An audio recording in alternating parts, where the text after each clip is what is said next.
In this video, I want to talk about Socrates and the unexamined life. You see, Socrates is part of perhaps the greatest trinity of Greek thinkers. So, Socrates, we can say, started Western philosophy. Arguably, was basically the one who started Western philosophy. And he had a student, Plato, and then later on, Plato had a student named Aristotle. So those three figures constitute the greatest trinity of Greek thinkers, perhaps.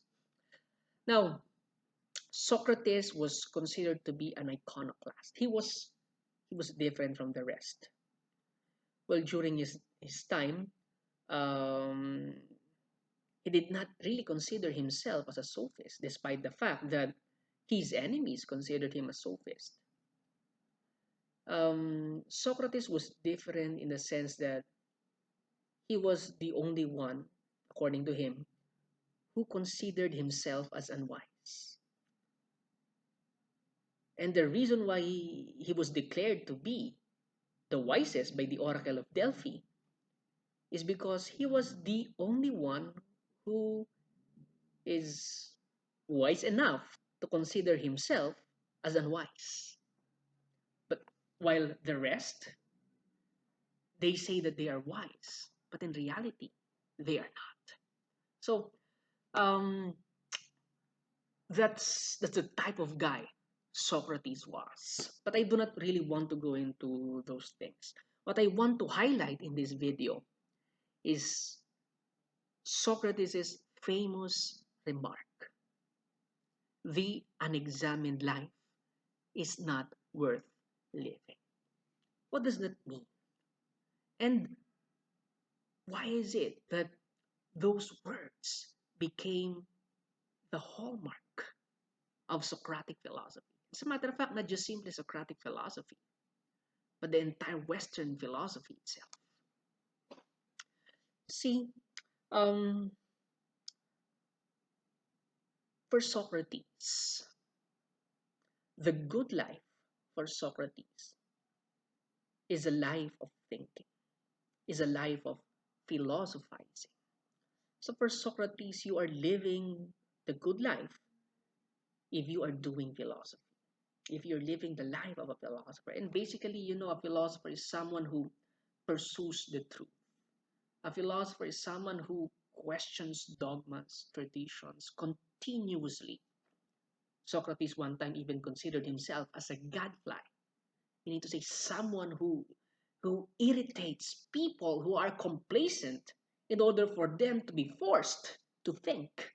Because that's the enemy of a thinking being, complacency. If you're complacent, it means you're no longer thinking, you're no longer questioning. And so a philosopher is never complacent. But the journey of thinking starts from examining oneself. Because when you examine yourself, you contemplate, you reflect, not just on your ideas, or not just about your ideas, but you are basically contemplating on your life in general.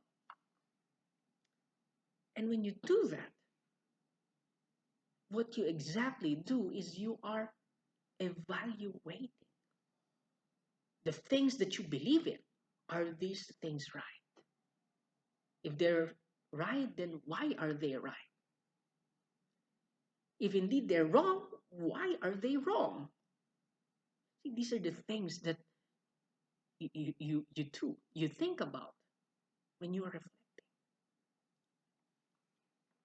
And in the process, you are examining your thoughts, you're examining your life, your past choices, your present decisions, and the decisions that you're going to make in the future. You are contemplating your life. Are you living the good life or not? Are you happy in your life? What kind of happiness are you seeking? Is it just simply pleasure, or is it um, the betterment of your character? These are the things that you do when you examine your life. And that is the starting point of thinking, because in this process, you are becoming more aware of your prejudices. You're becoming more aware of where you are coming from, or where your thoughts are springing from. And when you know that, you can have a better understanding of yourself, a better understanding of your decision making. And in that way, you are gaining knowledge of yourself. And when you know yourself, you know your biases, you know your weakness, you know how you think, you know where thoughts are coming from, your biases, you become more objective. Well, I will not promise that you can be completely objective, but you can be more objective in the examination of your thoughts. And in the process, you become a better person. Why? Because you are more aware now of the things that are inside you, of the things that have been bugging you.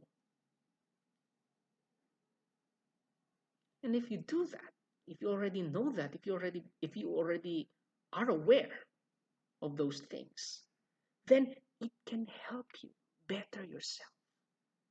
It can help you arrive at better decision making. You will not be deciding due to whims and caprices, but you are deciding due to reason. You are evaluating arguments. You are evaluating thoughts and concepts and principles which support your main claims.